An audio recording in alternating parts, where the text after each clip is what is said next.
సాధారణంగా ఒక దేశాధినేత లేదా అత్యున్నత మత రాజకీయ నాయకుడికి అంత్యక్రియలకు విదేశీ ప్రతినిధులు హాజరు కావడం కొత్త విషయం కాదు. ఇది డిప్లొమాటిక్ ప్రోటోకాల్లో భాగమే. కానీ ఇరాన్ సందర్భంలో పరిస్థితి భిన్నంగా ఉంది. ఎందుకంటే ఈ అంత్యక్రియలు సాధారణ సమయంలో జరగడం లేదు.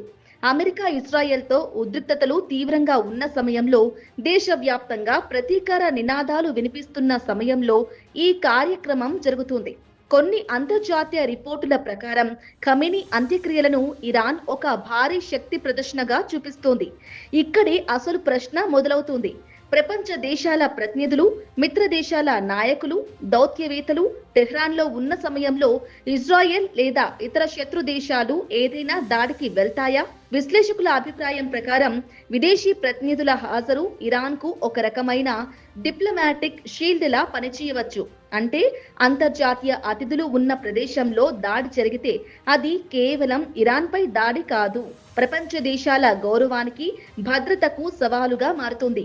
ఐఆర్జీసీ అంటే ఇరాన్ రివల్యూషనరీ గార్డ్స్ కోణంలో చూస్తే ఇది ఒక సైకలాజికల్ వార్ఫేర్ మూవ్ గా కూడా కనిపిస్తోంది.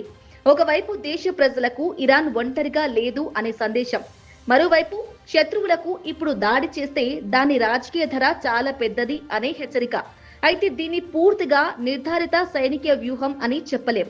ఎందుకంటే ఇరాన్ అధికారికంగా దీన్ని డిటర్నెన్స్ షీల్డ్ గా ప్రకటించలేదు.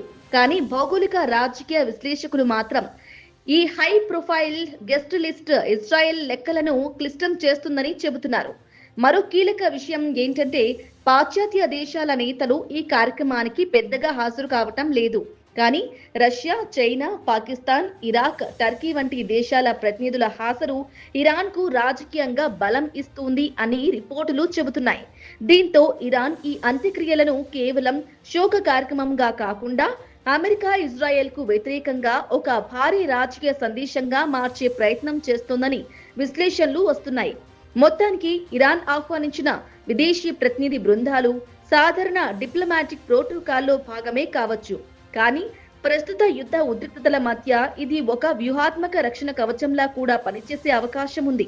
ఇరాన్ నిజంగా జియోపాలిటికల్ చెస్ మూవ్ ఆడిందా, లేక ఇది కేవలం అంతర్జాతీయ మర్యాద కార్యక్రమమా?